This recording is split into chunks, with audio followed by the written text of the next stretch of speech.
ನಾರಾಯಣ ಗುರುಗಳ ಸ್ತಬ್ಧ ಚಿತ್ರವನ್ನು ಕೇಂದ್ರ ಸರ್ಕಾರ ನಿರಾಕರಣೆ ಮಾಡಿದೆ ಅಂಥೇಳಿ ಕೇರಳದಲ್ಲಿರುವಂಥ ಕಮ್ಯುನಿಸ್ಟ್ ಮತ್ತು ಕಾಂಗ್ರೆಸ್ ಬೆಂಬಲಿತ ಸರ್ಕಾರಗಳು ಆರೋಪಗಳನ್ನು ಮಾಡ್ತವೆ. ನಾವು ಅವರಿಗೆ ಸ್ಪಷ್ಟವಾದಂಥ ಮಾಹಿತಿಯನ್ನು ಪಡೆದ ಹಿನ್ನೆಲೆಯಲ್ಲಿ ಇವರು ಕೊಟ್ಟಿರುವಂಥ ಚಿತ್ರವೇ ಒಂದು ಗಂಡಬೇರುಣಿನ ಕಲ್ಪನೆಯನ್ನು ಮೊದಲು ಕೊಟ್ಟಿದ್ದರು, ನಂತರ ನಾರಾಯಣ ಗುರುಗಳದ್ದು ಅಂತ ಇವರು ವಾದವನ್ನು ಮಾಡಿರ್ತಾರೆ. ಏನೇ ಆಗಿದ್ರೂ ಕೂಡ ಅದಕ್ಕೂ ಪ್ರಧಾನಮಂತ್ರಿಗಳಿಗೂ ಕೇಂದ್ರ ಸರ್ಕಾರಕ್ಕೂ ನಮ್ಮ ಪಾರ್ಟಿಗೂ ಸಂಬಂಧಗಳಿಲ್ಲ. ಆಯಾ ಕಾಲದಲ್ಲಿ ಕೆಲವನ್ನು ಅವ್ರು ತಗೊಳ್ತಾರೆ, ಕೆಲವನ್ನು ಬಿಡ್ತಾರೆ, ಮತ್ತು ಪುನರಪಿ ತಗೊಳ್ತಾರೆ, ಎಲ್ಲವೂ ಮಾಡಿರ್ತಾರೆ. ಇದು ಅಲ್ಲಿರುವಂಥದ್ದು. ದುರಾದೃಷ್ಟಕ್ಕೆ ಕೇರಳ ಸರ್ಕಾರ ಇದನ್ನು ನಾರಾಯಣ ಗುರುಗಳ ಸ್ತಬ್ಧ ಚಿತ್ರವನ್ನು ನಾವು ಕೊಟ್ಟಿದ್ದೇವೆ, ಆದರೆ ಅದನ್ನು ಕೇಂದ್ರ ಸರ್ಕಾರ ನಿರಾಕರಣೆ ಮಾಡಿದೆ, ಇದಕ್ಕೆ ಪ್ರಧಾನಿಯ ಹೊಣೆ ಅಂತೇಳಿ ಅಂತ ರಾಜಕೀಯವಾದ ಆಟವನ್ನು ಪ್ರಾರಂಭ ಮಾಡುತ್ತೆ. ಅಲ್ಲಿ ಅದು ಚರ್ಚೆ ಆಗ್ತಿರುವಾಗಲೇ ಕರ್ನಾಟಕದಲ್ಲಿರುವಂಥ ಕಾಂಗ್ರೆಸ್ ಪಕ್ಷದವರು ಅದನ್ನು ಭಾಳ ಬಹುದೊಡ್ಡ ವಿಚಾರವನ್ನಾಗಿ ಮಾಡಿಕೊಂಡು ಇದಕ್ಕೆಲ್ಲ ನರೇಂದ್ರ ಮೋದಿಯವರು ಮತ್ತು BJP ಕಾರಣ ಅನ್ನುವಂಥ ಆಪಾದನೆಗಳನ್ನ ಮಾಡಲಿಕ್ಕೆ ಹೇಳ್ತಾರೆ. ಇದೆಲ್ಲವೂ ನಡೆದಿರುವಂಥ ವಿದ್ಯಮಾನಗಳಲ್ಲಿ ನಾನು ಮತ್ತು ಸುನಿಲ್ ಕುಮಾರ್ ಸಹಿತ ಎಲ್ಲರೂ ಕೂಡ ಸ್ಪಷ್ಟವಾಗಿ ಹೇಳಿದ್ದೇವೆ. ನಮ್ಮ ರಾಜ್ಯಾಧ್ಯಕ್ಷರು ನಳಿನ್ ಕುಮಾರ್ ಅವರು ಹೇಳಿದ್ದಾರೆ, ಯಾವುದೇ ಕಾರಣಕ್ಕೂ ನಾರಾಯಣ ಗುರುಗಳ ಬಗ್ಗೆ ಇಡೀ ಕೇಂದ್ರ ಸರ್ಕಾರಕ್ಕೆ, ರಾಜ್ಯ ಸರ್ಕಾರಕ್ಕೆ, ನಮ್ಮ ಪಾರ್ಟಿಗೆ, ಸಮಾಜಕ್ಕೆ ಪೂರ್ಣವಾದಂಥ ಗೌರವವನ್ನು ನಾವು ಹೊಂದಿದ್ದೇವೆ. ಈ ರಾಜಕಾರಣವಾದಂಥ ಗೊಂದಲದ ಹೇಳಿಕೆಯನ್ನು ಕೊಡಬೇಡಿ ಅನ್ನುವಂಥ ಆಗ್ರಹವನ್ನು ನಾವು ಈಗಾಗಲೇ ಮಾಡಿದ್ದೇವೆ. ಮತ್ತು ಮುಂದುವರೆದು ಐವನ್ ಡಿಸೋಜ್ರವರು ಇವತ್ತು ನನ್ನದು ಸುನಿಲ್ ಕುಮಾರ್ ಅವರು ರಾಜೀನಾಮೆ ಕೇಳಿದ್ದಾರೆ ಅಂತ ಸುದ್ದಿಯಲ್ಲಿ ಹೇಳಿರುವಂಥ ಮಾತುಗಳು. ನಾನು ಐವನ್ ಡಿಸೋಜ್ರ ಹೇಳಿಕೆಗೆ ಪ್ರತಿಕ್ರಿಯೆ ಕೊಡಬೇಕು ಅಂತ ಅನಿಸಿಲ್ಲ. ಯಾಕಂದರೆ ನನ್ನ ನೆನಪುಗಳ ಪ್ರಕಾರ ಈ ಸ್ವತಃ ನಾರಾಯಣ ಗುರುಗಳೇ ಪ್ರತಿಷ್ಠಾಪನೆ ಮಾಡಿರುವಂಥ ದೇವಾಲಯಗಳಲ್ಲಿ ಗೋಕರ್ಣನಾಥ ದೇವಸ್ಥಾನ ಕೂಡ ಒಂದು. ಈ ಗೋಕರ್ಣನಾಥ ದೇವಸ್ಥಾನದ ದಸರಾ ಮಹೋತ್ಸವ ಅನ್ನೋದು ಮೈಸೂರಿನ ನಂತರ ಅತ್ಯಂತ ದೊಡ್ಡ ದಸರಾ ಅನ್ನೋದು ಸುದ್ದಿ. ಆ ದಸರಾ ಮಹೋತ್ಸವದ ಉದ್ಘಾಟನೆಗೋಸ್ಕರ ಜನಾರ್ದನ ಪೂಜಾರಿಯವರು ಸಿದ್ದರಾಮಯ್ಯನವರು ಮುಖ್ಯಮಂತ್ರಿ ಆಗಿದ್ದಾಗ ಕರೆದಿರ್ತಾರೆ. ದಕ್ಷಿಣ ಕನ್ನಡದಲ್ಲಿದ್ದಂಥ ಸಿದ್ದರಾಮಯ್ಯನವರು ಈ ದೇವಸ್ಥಾನಕ್ಕೆ ಬಂದಿರಲಿಲ್ಲ ಅನ್ನುವಂಥ ಸುದ್ದಿಗಳಿದೆಯಲ್ಲ, ಅದರಿಂದ ಯಾರು ಕೈವಾಡ ಇದೆ ಅಂತೇಳಿ ಯಾರನ್ನಾದರೂ ನೀವು ಕೇಳಬೇಕಾದ್ರೆ ಐವನ್ ಡಿಸೋಜ್ನೇ ಕೇಳಬೇಕು. ಹಾಗಾಗಿ ಐವನ್ ಡಿಸೋಜ್ರವರ ಹೇಳಿಕೆಗೆ ನಾವು ಯಾವುದೇ ಉತ್ತರವನ್ನು ಕೊಡಬೇಕಿಲ್ಲ, ಮತ್ತು ಅವರ ಹೇಳಿಕೆ ಪ್ರತಿಕ್ರಿಯೆ ಕೊಡಿಸ್ ದೊಡ್ಡದು ಅಂತ ಅನಿಸಿಲ್ಲ ನನಗೆ. ಒಟ್ಟಾರೆ ಇರುವಂಥ ಚರ್ಚೆಗಳೇನಂತ ಹೇಳಿದರೆ, ಯಾರು 26ನೇ ತಾರೀಕು ನಾವು ಜಾಗೃತಿಗೋಸ್ಕರ ನಾರಾಯಣಗೌಡ ಸ್ತಬ್ಧ ಚಿತ್ರವನ್ನು ಮಾಡ್ತೇವೆ ಅಂತ ಕೆಲವರೆಲ್ಲ ಹೇಳಿಕೆಯನ್ನು ಕೊಟ್ಟಿದ್ದಾರೆ. ನಾನು ತಮ್ಮ ಮೂಲಕ ಎಲ್ಲರಲ್ಲೂ ವಿನಂತಿ ಮಾಡೋದು, ರಾಜ್ಯಾಧ್ಯಕ್ಷರಾದ ನಳಿನ್ ಕುಮಾರ್ ಅವರು ಕೂಡ ಇವ್ರ ಜೊತೆ ನಾವೆಲ್ಲ ಚರ್ಚೆ ಮಾಡಿದ್ದೇವೆ, ಸುನಿಲ್ ಕುಮಾರ್ ನಾವೆಲ್ಲರೂ ಚರ್ಚೆ ಮಾಡಿದ್ದೇವೆ. ನಾರಾಯಣ ಗುರುಗಳ ಹೆಸರಿನಲ್ಲಿ ಯಾರು ಎಲ್ಲಿ ಒಳ್ಳೆಯ ಕೆಲಸಗಳನ್ನು ಮಾಡ್ತಾರೋ ಅದಕ್ಕೆ ನಮ್ಮ ಕೇಂದ್ರ ಸರ್ಕಾರ, ರಾಜ್ಯ ಸರ್ಕಾರ, ನಮ್ಮ ಪಾರ್ಟಿ, ನಮ್ಮ ವಿಚಾರಕ್ಕೆ ಸಂಬಂಧಪಟ್ಟ ಎಲ್ಲರೂ ಕೂಡ ಅತ್ಯಂತ ಗೌರವದಿಂದ ಬೆಂಬಲವನ್ನು ಕೊಡ್ತೇವೆ. ಅದೇ ಸಂದರ್ಭದಲ್ಲಿ ರಾಜಕಾರಣಕ್ಕೋಸ್ಕರ ಯಾರನ್ನಾರು ತಪ್ಪು ಮಾಹಿತಿ ಹಿಡಿದು ತಪ್ಪು ಮಾಹಿತಿಗಳನ್ನು ಹೇಳಿ ಗೆಲ್ಲದಿರುವಂಥ ಆರೋಪಗಳನ್ನು ಮಾಡಿ ಪ್ರಧಾನಮಂತ್ರಿಯ ಮೇಲೆ ದೋಷಾರೋಪ ಮಾಡಿ ಕೇಂದ್ರ ಸರ್ಕಾರದ ಮೇಲೆ ಆರೋಪಗಳನ್ನು ಮಾಡುವಂಥ ಏನು ವ್ಯವಸ್ಥಿತವಾದ ಕುತಂತ್ರ ಮತ್ತು ಷಡ್ಯಂತ್ರ ಇದೆಯಲ್ಲ, ಅದನ್ನು ಜನರು ಜಾಗ್ರತೆಯಿಂದ ಗಮನಿಸಬೇಕು ಅಂತ ನನ್ನ ವಿನಂತಿ ಇದೆ. ಓಕೆ, ಇದು ಸಚಿವರು ಕೋಟ್ರ ಶ್ರೀನಿವಾಸ್ ಪೂಜಾರಿ ಅವರು ಇವತ್ತು ಕುದ್ರೋಳಿ ಕ್ಷೇತ್ರಕ್ಕೆ ಭೇಟಿ ನೀಡಿ ನಾರಾಯಣ ಗುರುಗಳಿಗೆ ಪೂಜೆಯನ್ನು ಸಲ್ಲಿಸಿದ್ರು. ಆವಾಗ ಕೆಲವು ಮಹತ್ವದ ವಿಚಾರಗಳನ್ನ ಹೇಳ್ತಾರೆ ಅನ್ನುವಂತಹ ಭಾವನೆಗಳಿಂದ ಮಾಧ್ಯಮಗಳು ಅಲ್ಲಿ ಹೋಗಿದ್ರೆ, ಅಲ್ಲಿ ಮುಕ್ಕಾಲು ಭಾಗ ಬಂದಿರುವಂಥದ್ದು ರಾಜಕೀಯ ಬೆಳವಣಿಗೆಗಳೇ, ಮುಕ್ಕಾಲು ಭಾಗ ಬಂದಿರುವಂಥದ್ದು ಈ ರೀತಿಯ ಏನೋ ವಿರೋಧ ಪರವಾಗಿರುವಂತಹ ಮಾತುಗಳೇ, ಮತ್ತೊಮ್ಮೆ ಅಲ್ಲಿ ಮುಕ್ಕಾಲು ಭಾಗ 90% ರಾಜಕೀಯವಾಗಿರುವಂತಹ ಬೆಳವಣಿಗೆಗಳು. ಸತೀಶ್ ಸುರತ್ಕಲ್ ಅವರು ಉತ್ತರವನ್ನು ಕೊಡಬೇಕಾಗಿದೆ. ಇದು ಜನರ ಗೊಂದಲ, ಜನರ ಭಯ, ಆ ಭಯ ನಿಜ ಆಗ್ತಾ ಇದೆ ಈ ಮಾತುಗಳನ್ನು ನೋಡಿದಾಗ. ಜನರಲ್ಲಿ ಗೊಂದಲ ಇರಲಿಲ್ಲ, ಜನರಲ್ಲಿ ಭಯ ಇರಲಿಲ್ಲ. ಜನರ ಮನಸ್ಸಲ್ಲಿ ಗೊಂದಲ ಮತ್ತು ಭಯವನ್ನು ಸೃಷ್ಟಿಸುವಂತ ಕೆಲಸ ಜವಾಬ್ದಾರಿತ ಸಚಿವ ಸ್ಥಾನದಲ್ಲಿರುವಂತಹ ಕೋಟ ಶ್ರೀನಿವಾಸ್ ಪೂಜಾರಿ ಅವರು ವಿಶೇಷವಾಗಿ ಮತ್ತು ಅದ್ರ ಜೊತೆಯಲ್ಲಿ ಸುನಿಲ್ ಕುಮಾರ್ ಅವರೇ ಮಾಡ್ತಾ ಇದ್ದಾರೆ. ಸಮಾಜ ಇದರ ವಿರುದ್ಧ ಎದ್ದಿರುವುದನ್ನು, ಸಮಾಜ ಹೋರಾಟ ಮಾಡಲಿಕ್ಕೆ ಸಮಾಜ ಇದರ ವಿರುದ್ಧ ಇವತ್ತು ಪ್ರತಿಭಟನೆ ಸ್ವರವನ್ನು ಎತ್ತಿರೋದನ್ನು ಹತ್ತಿಕ್ಲಿಕ್ಕೋಸ್ಕರ ಇದಕ್ಕೆ ರಾಜಕೀಯ ಹಣೆಪಟ್ಟಿಯನ್ನು ಕಟ್ಟಿ ಇದನ್ನು ಮುಟ್ಟುವಂತ ಪ್ರಯತ್ನವನ್ನು ಇವತ್ತಿಬ್ರು ಮಾಡ್ತಾ ಇದ್ದಾರೆ ಅಂತ ಹೇಳಿಕೊಂಡು ನೇರವಾಗಿ ನಾನು ಆಪಾದನೆ ಮಾಡ್ಲಿಕ್ಕೆ ಬಯಸ್ತೇನೆ. ನಾನು ನೇರವಾಗಿ ಅಲ್ಲಿ ಕೆಲವು ಇವರಿಗೆ ಇವತ್ತು ಮೊನ್ನೆ ಕುದ್ರೋಳಿ ಸೇರಿದಂತ ರಾಜಕೀಯದವರೆಲ್ಲ ಅಲ್ಲಿ ಸಾಮಾಜಿಕ ಮುಖಂಡರೇ ಇದ್ದದ್ದಲ್ಲಿ ಬಹುತೇಕ ಅಲ್ಲಿ ಯುದ್ಧದಲ್ಲಿ 75-80% ಸಾಮಾಜಿಕ ಮುಖಂಡರು ಇದ್ದದ್ದು, ರಾಜಕೀಯ ಮುಖಂಡರಿದ್ದ ಬೆರಳೆಣಿಕೆಯವರು ಮಾತ್ರ. ಓಕೆ, ಯಾರೋ ಬೇರೆಯವರು ಈ ಮಾತುಗಳನ್ನು ಹೇಳ್ತಾ ಇದ್ರೆ ನಾವುಗಳು ನಂಬ್ತಾ ಇರಲಿಲ್ಲ. ಅದೇ ಮತ್ತೊಮ್ಮೆ ಗಂಡ ಬೇರುಂಡ ಯಾವುದು, ಜಟಾಯು ಯಾವುದು, ಹಿಂದುತ್ವದ ಪಕ್ಷ ಅಂತ ಹೇಳ್ತಾರೆ.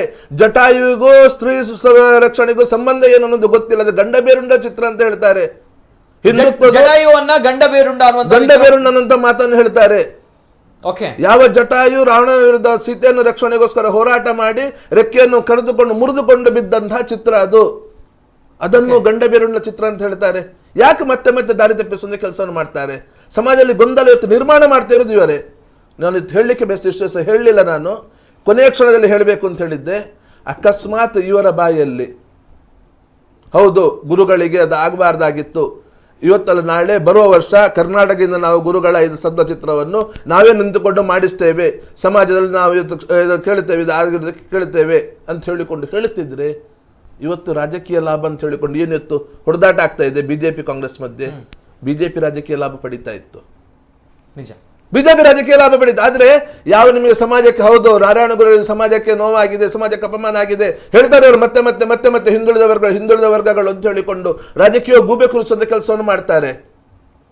ಅದೇ ಸ್ವಾಮಿ ಸಚ್ಚಿದಾನಂದರ ಹೇಳಿಕೆಯಲ್ಲಿದೆ, ಇಷ್ಟು ವರ್ಷದಲ್ಲಿ ನಮ್ಮ ಒಂದೇ ಒಂದು ಬೇಡಿಕೆಗಳನ್ನು ಇದು ಮಂಡನೆ ಆಗಲಿ, ನಿರಂತರವಾಗಿ ನಮ್ಮ ಬೇಡಿಕೆ ಕಡೆಗಣನೆ ಆಗ್ತಾ ಇದೆ ಅಂತ ಹೇಳಿಕೊಂಡು ಕರ್ನಾಟಕ ರಾಜ್ಯದಲ್ಲಿ ಕಳೆದ 2 ವರ್ಷಗಳಿಂದ ನಾನು ಇವತ್ತು ಕಾಂಗ್ರೆಸ್ ಮಾತಾಡಿ ಇವತ್ತು ಇವ್ರದ್ದು ಹೇಳಿದಕ್ಕೆ ಹೇಳ್ತಾರೆ. ನಾನು ಅದಕ್ಕೆ ಹೇಳಿದೆ, ನಾನು ಯಾವುದೇ ರಾಜಕೀಯ ಪಕ್ಷದ ಬಗ್ಗೆ ಕೂಡ ಕಾಂಗ್ರೆಸ್ನವರು ಹೇಳಿದಾಗ ಕೂಡ ನಾನು ಹೇಳಿದೆ, ನಾವು ನಿಮ್ದು ವೇದಿಕೆ ನಾನು ಬರುವುದಿಲ್ಲ, ನಾವು ಬರುವುದಿಲ್ಲ ಈ ವಿಚಾರಕ್ಕೆ ಸಂಬಂಧಪಟ್ಟ ಹಾಗೆ ಕೂಡ. ನಾಳೆ ನೀವು ನಮಗೆ ಮಾಡದಿದ್ರೆ ನಿಮ್ಮ ವಿರುದ್ಧ ಕೂಡ ಮಾತನಾಡೋ ಸ್ವರ ನಮಗೆ ಇರಬೇಕು. ನಮಗೆ ನಾವು ಮಾತನಾಡುವವರೇ ನಾವು. ಹಿಂದುಳಿದ ವರ್ಗ ಯಾರು ಆಗಲೇ ಹೇಳಿದ್ರು ಪದ್ಮರಾಜರವರು, ಯಾರೂ ಮಾಡಲಿಲ್ಲ. ನಮ್ಗೆ ಇವತ್ತು ನಿಗಮ ಮಂಡಳಿ ಆಗ್ಲಿಲ್ಲ, ನಮ್ಮ ಅಧಿಕೃತವಾಗಿ ಸರ್ಕಾರದ ಜಾಗವನ್ನು ಕೇಳಿದ್ರೆ ಮಾಡ್ತೇವೆ ಅಂತ ಹೇಳ್ಕೊಂಡು ಇವತ್ತಿನ ತನಕ ಅದನ್ನು ಮಾಡಲಿಲ್ಲ. ಅನುದಾನಗಳು ನಮ್ಮ ಸಮಾಜಕ್ಕೆ ಸಿಗ್ತಾ ಇಲ್ಲ. ಯಾರೊಬ್ರು ಹೇಳಿದ್ರು ಇವತ್ತು ಆಯಕಟ್ಟಿನ ಹುದ್ದೆಗಳಲ್ಲಿ ಈ ಸಮಾಜದ ಜನಸಂಖ್ಯೆ ಅದಕ್ಕಿದು ಸಾಕ, ಇದು ಬೇರೆ ಸಮಾಜ ಜನಸಂಖ್ಯೆ ಮತ್ತೆ ಇದಕ್ಕೆ ಅನುಪಾತ ತಗೊಂಡ್ರೆ ನಾವು ಎಲ್ಲಿದ್ದೇವೆ? ನಾವು ಈ ರಾಜ್ಯದ ಜನಸಂಖ್ಯೆಯಲ್ಲಿ ಹತ್ತಿರ 8% ಇರುವಂತ 7-8% ಇರುವಂತ ಸಮಾಜಕ್ಕೆ ಕೇವಲ 2 ಮಂತ್ರಿ ಸ್ಥಾನ ಸಿಕ್ಕಿರುವಂತದ್ದು. 11% ಇರುವವರಿಗೆ 7 ಮಂತ್ರಿ ಸ್ಥಾನ ಸಿಕ್ಕಿದೆ, 16% ಇರುವವರಿಗೆ 11 ಮಂತ್ರಿ ಸ್ಥಾನ ಸಿಕ್ಕಿದೆ, ಕ್ಯಾಬಿನೆಟ್ ಸಚಿವರುಗಳೇ ಹೆಚ್ಚುಗಡೆ ಸಿಕ್ಕಿದೆ. ಓಕೆ ಎಸ್ ಸರ್ ಬರ್ತೇನೆ. ಜೊತೆಗೆ ರಾಧಾಕೃಷ್ಣ ಅವರು ಸಚಿವರ ಮಾತುಗಳನ್ನ ಕೇಳಿದ್ರಲ್ಲಿ ಗಂಡ ಬೇರುಂಡ ಏನೋ ಪ್ರತಿಕೃತಿ ಹಾಕಿದ್ದಾರೆ ಅನ್ನುವಂಥದ್ದು ನಮ್ಗಳಿಗೆ ಇಷ್ಟು ದಿನ ಗೊತ್ತಿರೋ ಒಂದು ಜಟಾಯು ಪರದ ಒಂದು ಪ್ರತಿಕೃತಿ. ಈ ಹಿಂದೆ ಸುನಿಲ್ ಕುಮಾರ್ ಅವರ ಮಾತುಗಳು, ಅವರು ಕೂಡ ಹೇಳಿರುವಂತದ್ದು 3 ವರ್ಷಕ್ಕೊಮ್ಮೆ. ಯಾಕೆ ಪ್ರತಿಯೊಬ್ರು ಬಿಜೆಪಿ ನಾಯಕರು ಇದನ್ನ ಸಮರ್ಥಿಸಿಕೊಳ್ತಾ ಇದ್ರಾ? ಪ್ರತಿಯೊಬ್ಬರು ಕೂಡ ಇದರಲ್ಲಿ ತಪ್ಪಾಗಿದೆ, ಹೌದು ಏನೋ ಆಗ್ತಾ ಇದೆ, ನಾವುಗಳು ಸರಿಪಡಿಸ್ತೀವಿ ಅನ್ನುವಂಥ ವಿಚಾರವನ್ನು ಯಾರು ಕೂಡ ಇಷ್ಟರೊಳಗೆ ಹೇಳಿಲ್ಲ. ಒಂದಕ್ಕೊಂದು ಬಣ್ಣ ಬಳಿತಾನೆ ಇದ್ದೀರಾ. ಒಬ್ರು ಕೇಸರಿ ಬಣ್ಣವನ್ನು ಬಡಿದ್ರೆ ಇನ್ನೊಬ್ರು ಬಂದು ಬಿಳಿ ಬಣ್ಣವನ್ನು ಬಡಿತಾ ಇದ್ದೀರಾ. ಒಬ್ಬೊಬ್ರು ಒಂದೊಂದು ಸ್ಟೇಟ್ಮೆಂಟ್ಗಳನ್ನು ಕೊಡ್ತಾ ಇದ್ದಾರೆ. ಯಾರೊಬ್ರು ಕೂಡ ಈ ಒಂದು ಕಾಳಜಿಯಲ್ಲಿ ಇಲ್ಲ, ಹೌದು ಈ ರೀತಿ ಆಗಿದೆ, ನಾವುಗಳು ಸರಿಪಡಿಸ್ಕೊಳ್ತೇವೆ, ಇನ್ನು ಮುಂದಕ್ಕೆ 2023 ಮಾಡ್ಕೊಳ್ಳೋಣ ಅನ್ನುವಂಥದ್ದು ಒಂದು ಮಾತು ಬರಲ್ಲ. ಇನ್ನೊಬ್ರು ಬಂದು ಹೇಳ್ತಾರೆ ಇದು ಗಂಡ ಬೇರುಂಡ, ಇನ್ನೊಬ್ರು ಬಂದು ಹೇಳ್ತಾರೆ ಇಲ್ಲ ಇದು 3 ವರ್ಷಕ್ಕೊಮ್ಮೆ ಅನ್ನುವಂಥದ್ದು. ಯಾರೊಬ್ರು ಇನ್ನೊಂದ್ರು ಬಂದು ಹೇಳ್ತಾರೆ ಮಾರ್ಗದರ್ಶಿಗಳನ್ನ ಕೇಂದ್ರ ಸರ್ಕಾರದ ಮಾರ್ಗದರ್ಶಿಗಳನ್ನ ಕೇರಳ ಸರ್ಕಾರ ತಿರಸ್ಕಾರ ಮಾಡಿದೆ, ಸೈಡ್ ಲೈನ್ ಮಾಡಿದೆ. ಸರಿಯಾಗಿ ಉತ್ತರ ಇಲ್ಲ ಸರ್, ಇದು ಆಗ್ತಾ ಇರುವಂತದ್ದು. ನಿಮ್ಮ ಮಾತನ್ನು ನಾನು ಒಪ್ತೇನೆ. ಕಣ್ಣಾರ ಕಂಡ್ರು ಪರಾಂಬರಿಸಿ ನೋಡ್ಬೇಕು ಅನ್ನೋದು ಗಾದೆ ಇದೆ. ಅದನ್ನು ಮಾಡ್ತಾ ಇಲ್ಲ ಯಾರು. ಸತ್ಯಜಿತ್ ರವರು ಹೇಳಿದ್ರಲ್ಲಿ ವಾಸ್ತವಾಂಶ ಇದೆ. ಎಲ್ಲವನ್ನು ಆ ದಾಖಲೆಗಳನ್ನು ತರಿಸಿ, ಈಗ ಜಟಾಯು ಗಂಡ ಬೇರುಂಡ ಅಂತ ಹೇಳಿದ್ರು, ಅದು ಅದರ ಬಗ್ಗೆ ಅವರೇ ಸ್ಪಷ್ಟನೆ ಕೊಡ್ಬೇಕು ಇನ್ನೊಮ್ಮೆ. ಅವರೇ ಸ್ಪಷ್ಟನೆ ಕೊಡ್ಬೇಕು. ತಮ್ಮ ಪ್ರಕಾರ ಅದು ಗಂಡ ಬೇರುಂಡ ಅಲ್ಲ. ಅಲ್ಲ, ನಾನು ಹೇಳಲಿಕ್ಕೆ ಬಯಸ್ತಿಲ್ಲ. ಅವರು ಹೇಳಿರೋದನ್ನು ಅವರೇ ಸ್ಪಷ್ಟನೆ ಕೊಡ್ಬೇಕು, ನಾನು ಹೇಳಲಿಕ್ಕೆ ಆಗುದು. ಧೈರ್ಯದ ಪ್ರಶ್ನೆ ಅಲ್ಲ, ನಾನು ಅದನ್ನು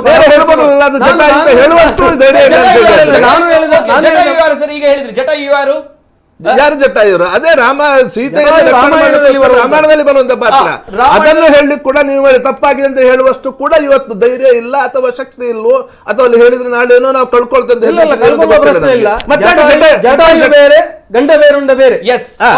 ಅದು ಕರೆಕ್ಟ್. ಅಲ್ಲಿ ಇರುವಂತದ್ದು ಅವರೇ ಪರಾಂಬರಿಸಿ ನೋಡಿ ಒನ್ಸ್ ಅಗೇನ್ ತಾವುಗಳು ವಿವಾದವನ್ನು ಸೃಷ್ಟಿ ಮಾಡಿದ್ದೀರಾ. ಅದು ಜಟಾಯುವ ಅಥವಾ ಗಂಡ ಬೇರುಂಡ ಅನ್ನುವಂಥದ್ದು ತಾವುಗಳು ಒನ್ಸ್ ಅಗೇನ್ ಸರ್ಕಾರ ಹೇಳುವ ಪ್ರಕಾರ ಅದು ಜಟಾಯು. ಆದ್ರೆ ತಮ್ಗಳ ಪ್ರಕಾರ, ಬಿಜೆಪಿಯವರ ಪ್ರಕಾರ ಅದು ಗಂಡ ಬೇರುಂಡ. ನನ್ನ ಪ್ರಕಾರ ಅಲ್ಲ. ಏನು ಅದನ್ನು ಯಾರು ಹೇಳಿದ್ದಾರೆ ಅದು ಗಂಡ ಬೇರುಂಡ ಹೌದು ಅಂತಾದ್ರೆ ಅದಕ್ಕೆ ಅವರು ದಾಖಲೆ ಯಾವ ರೀತಿ ಅವರನ್ನು ಪ್ರಸ್ತಾವನೆ ಮಾಡ್ತಾರೆ, ಅದಕ್ಕೆ ಯಾವ ರೀತಿಯಲ್ಲಿ ವಿಮರ್ಶೆ ಕೊಡ್ತಾರೆ, ಅದು ಅವರಿಗೆ ಬಿಟ್ಟಿರುವಂತ. ಅದು ಗಂಡ ಬೇರುಂಡ ಅನ್ನುವಂಥದ್ದು ಕೋರ್ಟ್ ಅವರು ಹೇಳಿದ್ದಾರೆ, ಅವರೇ ಹೇಳಬೇಕು. ರಾಧಾಕೃಷ್ಣ ಅವರ ಪ್ರಕಾರ ಅದು ಜಟಾಯು ಅವ್ರ ಗಂಡ ಬೇರುಂಡ. ಕೇರಳ ರಾಜ್ಯ ಏನು ಹೇಳಿದೆ? ನಿಮ್ಮ ಪ್ರಕಾರ ಏನು ರಾಧಾಕೃಷ್ಣರೇ? ಕೇರಳ ರಾಜ್ಯ ಏನೇ ಹೇಳಿದೆ ಜಟಾಯು, ಅದು ಜಟಾಯು. ತಮ್ಮ ಪ್ರಕಾರ ನಾನು ಅದನ್ನು ಸರಿಯಾಗಿ ವಿಮರ್ಶೆ ಮಾಡಲಿಲ್ಲ, ನೋಡ್ಲಿಲ್ಲ. ಇದು ಇರುವುದೇ ಇದೇ ಇದ್ರಲ್ಲಿ ಸರ್ ಇದೆ. ಬಿಜೆಪಿ ಯಾಕೆ ನೀವು ಮಾಡ್ಕೊಳ್ತಾ ಜಟಾಯು ನಾನು ಮಾಡಲಿಲ್ಲ. ಎಸ್ ಸರ್, ಫೋಟೋ ತಮಗೋಸ್ಕರ ಹಾಕ್ತಾ ಇದ್ದಾರೆ, ಝೂಮ್ ಮಾಡಿ ಝೂಮ್ ಮಾಡ್ತೇವೆ. ಎಸ್, ತಮಗೋಸ್ಕರ ಕನ್ನಡದ ಎಕ್ಸ್ಕ್ಲೂಸಿವ್ ಆಗಿ ತಮಗೋಸ್ಕರ ಹಾಕ್ತಾ ಇರುವಂತದ್ದು. ಎಸ್, ಕರ್ನಾಟಕ ರಾಜ್ಯದ ಗಂಡ ಬೇರುಂಡದ ಚಿತ್ರ ಯಾವುದು ಗೊತ್ತಿಲ್ಲ ಅಂತ ಹೇಳಿ ಓಕೆ, ಸ್ವಲ್ಪ ಕೆಳಗಡೆ ಮಾಡಿ. ಎರಡೂ ಕಾಲು ಮೇಲೆ ಎತ್ತಿ ತಲೆ ಮೇಲೆ ಎತ್ತಿದಕ್ಕೆ ಕೆಳಗಡೆ ಅವರು ಹೇಳಿರ್ಬೋದು. ಓಕೆ, ಗಂಡ ಬೇರುಂಡ ಮತ್ತು ಜಟಾಯುಪ್ಪರ ಈಗ ಇದು ಹೇಳುವಂತದ್ದು ಇದನ್ನ ಕೋಟ್ರ ಶ್ರೀನಿವಾಸ ಪೂಜಾರಿ ಅವರು ಅವರಿಗೆ ಒಂದ್ಸರಿ ಗಂಡ ಬೇರುಂಡ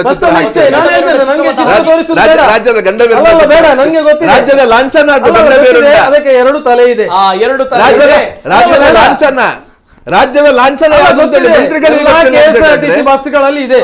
ಓಕೆ, ಕರೆಕ್ಟ್. ನಮ್ಗೇನು ಗೊತ್ತಿಲ್ಲ ಅಂತ ಇಲ್ಲ. ರಾಜ್ಯದ ಮಂತ್ರಿಗಳಿಗೆ ರಾವಣನೊಂದಿಗೆ ಹೋರಾಡಿರುವಂತ ಒಂದು ವಿಷಯ ನಾನು ಹೇಳ್ತಾ ಇದ್ದೇನೆ, ದಯವಿಟ್ಟು ಯಾರು ಅಪಾರ್ಥ ಮಾಡ್ಕೊಳ್ಳೋದು ಬೇಡ. ನಮ್ಮ ಸಚಿವರುಗಳು ಪದ್ಮರಾಜ್ ಅವರು ಇಲ್ಲಿ ಬರುವಂತ ಪ್ರಶ್ನೆ ಇದು, ಯಾರೊಬ್ರು ಕೂಡ ಇದನ್ನ ನಾವು ಹೌದು ಈ ರೀತಿ ಆಗಿದೆ ಇಲ್ಲ, ನಾನು ಅದೇ ಮಾತನ್ನು ಹೇಳಲಿಕ್ಕೆ ಇಚ್ಛಿಸ್ತಿದ್ದೇನೆ. ಹಿಂದುಳಿದ ವರ್ಗಕ್ಕೆ ಸೇರಿದಂತ ಇಬ್ರು ಸಚಿವರು, ಕೋಟ ಶ್ರೀನಿವಾಸ ಪೂಜಾರಿ ಆಗಿರ್ಬೋದು ಅಥವಾ ಸುನೀಲ್ ಕುಮಾರ್ ಆಗಿರ್ಬೋದು, ಇವ್ರ ಬಗ್ಗೆ ನಮಗೆಲ್ಲ ಬಹಳಷ್ಟು ಹೆಮ್ಮೆ ಇದೆ. ಒಂದು ಹಿಂದುಳಿದ ವರ್ಗಕ್ಕೆ ಸೇರಿದಂತ ಇಬ್ಬರು ಸಚಿವರು, ಇವರ ನಮಗೆ ಗೊತ್ತುಂಟು, ಇವರಿಗೆ ಒಂದು ಲಕ್ಷ್ಮಣ ರೇಖೆಯನ್ನು ದಾಟಿ ಕೆಲವೊಮ್ಮೆ ಮಾತಾಡ್ಲಿಕ್ಕೆ ಆಗುದಿಲ್ಲ ಅಂತಾನೂ ಕೂಡ ನಮಗೆ ಅದರ ಅರಿವಿದೆ.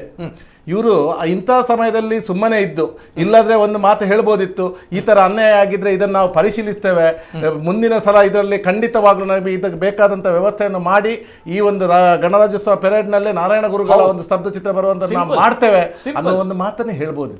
ಅದು ಬಿಟ್ಟು ಆದ ತಪ್ಪನ್ನು ಸಮರ್ಥಿಸಿಕೊಳ್ಳುತ್ತಾ ಈ ಜನರನ್ನು ತಪ್ಪು ದಾರಿಗೆ ಎಳೆದೊಯ್ತು ಇರೋದು ಮಾತ್ರ ನಿಜವಾಗ್ಲೂ ಖಂಡನೀಯ.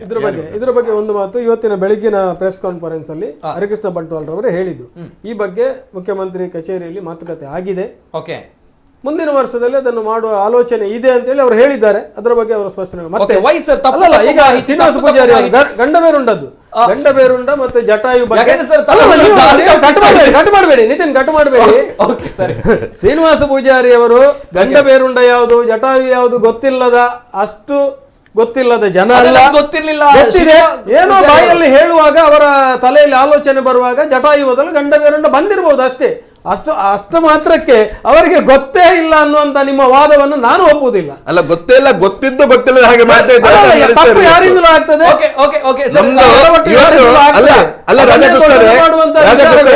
ರಾಧಾಕೃಷ್ಣರೇ, ಕಳೆದ 4-5 ದಿವಸಗಳಿಂದ ಆಗ್ತಾ ಇರುವಂತದ್ದು ಗೊತ್ತಿದ್ದು ಗೊತ್ತಿಲ್ಲದೆ ಹಾಗೆ ಮಾಡುವಂತಹ ನಾಟಕಗಳಾಗ್ತಾ ಇದೆ, ಗೊತ್ತಿಲ್ಲದೆ ಮಾಡುವಂತ ಕ್ರಿಯೆಗಳೇ ಯಾವ್ದಾಗ್ತಾ ಇದೆ, ಸಮಾಜವನ್ನು ದಾರಿ ತಪ್ಪಿಸೋದ ಕೆಲಸ ಆಗ್ತಾ ಇದೆ. ಇವತ್ತು ಕೊನೆಗೆ ದೊಡ್ಡ ಪ್ರಮಾಣದಲ್ಲಿ ಆಗ್ತದೆ ಅಂತ ಹೇಳಿದಾಗ ಎಲ್ಲೋ ಇದು ಏನೋ ತೊಂದರೆ ಆಗ್ತದೆ, ರಾಜಕೀಯ ಲೆಕ್ಕಾಚಾರಕ್ಕೆ ಏನೋ ತೊಂದರೆ ಆಗ್ಬಹುದು ಅಂತ ಹೇಳಿಕೊಂಡು ಮತ್ತೆ ಅದಕ್ಕೆ ರಾಜಕೀಯದ್ದೇ ಬಣ್ಣ ಹಚ್ಚುವಂತದ್ದು. ಇವತ್ತು ಮಂದಿರಗಳಲ್ಲಿ ಗುರುಪೂಜೆ, ವಿಶೇಷ ಗುರುಪೂಜೆ ಅವತ್ತು ಆಗಬೇಕಂತ ಕರೆ ಕೊಟ್ಟಿರೋದು ರಾಜಕೀಯ ನಾಯಕರಲ್ಲ, ಸಮಾಜದ ನಾಯಕರುಗಳು. ರೈಟ್. ಪ್ರತಿಯೊಂದು ತಾಲೂಕಿನಲ್ಲಿ ಗುರುಗಳ ಭಾವಚಿತ್ರ ಇಟ್ಟುಕೊಂಡು ಸ್ತಬ್ಧ ಚಿತ್ರ ಪ್ರದರ್ಶನ ಆಗಬೇಕು ಅಂತ ಹೇಳಿ ಸಮಾಜದ ನಾಯಕರುಗಳು ಕರೆ ಕೊಟ್ಟಿರುವಂತದ್ದು.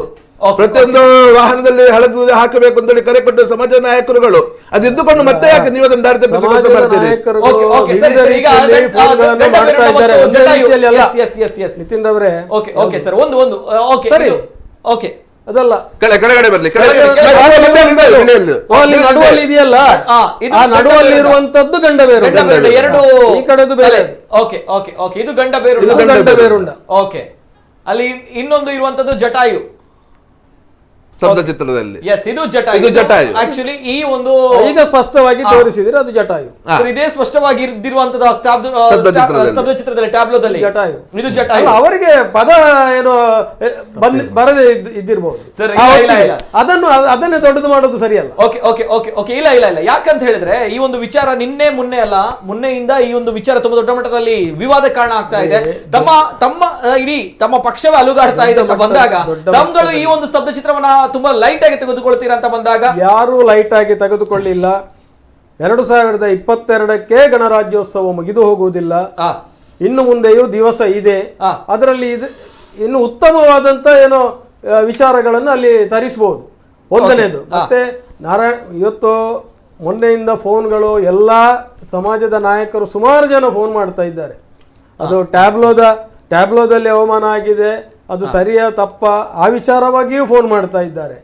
ಇನ್ನು ಮೊನ್ನೆ ಒಬ್ರು ಫೋನ್ ಮಾಡಿದ್ರು, ನಾರಾಯಣ ಗುರುಗಳು ಕೇರಳದಲ್ಲಿ ಮಾತ್ರ ಇದ್ದವರು, ಅವರನ್ನ ಮಂಗಳೂರಿಗೆ ತರಿಸಿ ಇಲ್ಲಿ ದೇವಸ್ಥಾನವನ್ನು ಮಾಡಿಸಿದ್ದು, ಅವರಾಗಿ ಬಂದು ನಿರ್ಮಾಣ ಮಾಡಿರುವಂತದ್ದಲ್ಲ. ಅವರನ್ನು ಹೋಗಿ ಭೇಟಿ ಮಾಡಿ ನಮ್ಗೆ ಒಂದು ದೇವಸ್ಥಾನ ಆಗಬೇಕು ಅಂತ ವಿಚಾರವನ್ನು ಅವರಲ್ಲಿ ಪ್ರಸ್ತಾವನೆ ಮಾಡಿ ಅವರ ಆ ಹೊತ್ತಿಗೆ ದೇವಸ್ಥಾನವನ್ನು ಮಾಡಿಸಿದ್ದಾರಂತೆ ಅವರ ಪೂರ್ವಜರು. ಎಷ್ಟೋ ಜನ ಇದ್ದಾರೆ. ಉದಾಹರಣೆಗೆ ನಮ್ಮ ಪೂರ್ವಜರಿಗೆ ಏನು ರಾವ್ ಬಹದ್ದೂರ್ ಬಿರುದು ಸಹ ಸಿಕ್ಕಿದೆ. ಅಂಥವರನ್ನು ಇವತ್ತು ನೀವು ಕಡೆಗಣಿಸ್ತಾ ಇದ್ದೀರಿ. ಹಾಗಾದ್ರೆ ಅದು ನಾರಾಯಣ ಗುರುಗಳಿಗೆ ಅವಮಾನ ಅಂತ ನಿಮ್ಗೆ ಕಾಣುವುದಿಲ್ವಾ ಅಂತೇಳಿ ನಾವೇನು ಉತ್ತರ ಕೊಡ್ಲಿಕ್ಕೆ ಆಗ್ತದೆ? ನಮ್ಗೆ ಆ ವಿಚಾರವೇ ಗೊತ್ತಿಲ್ಲ. ನಾರಾಯಣ ಗುರುಗಳನ್ನು ಇಲ್ಲಿ ಬರಮಾಡಿಕೊಂಡು ಆ ದೇವಸ್ಥಾನವನ್ನು ಅವರೆಲ್ಲ ಕಷ್ಟಪಟ್ಟು ಮಾಡಿದ್ದಾರೆ.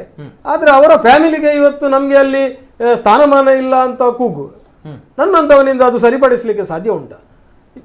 ವಿಧ ವಿಧವಾಗಿ ಜನರು ಫೋನ್ ಮಾಡ್ತಾ ಇದ್ದಾರೆ. ಅದಕ್ಕೆಲ್ಲರಿಗೂ ಉತ್ತರಿಸುವಷ್ಟು ಯೋಗ್ಯ ನಾನಲ್ಲ.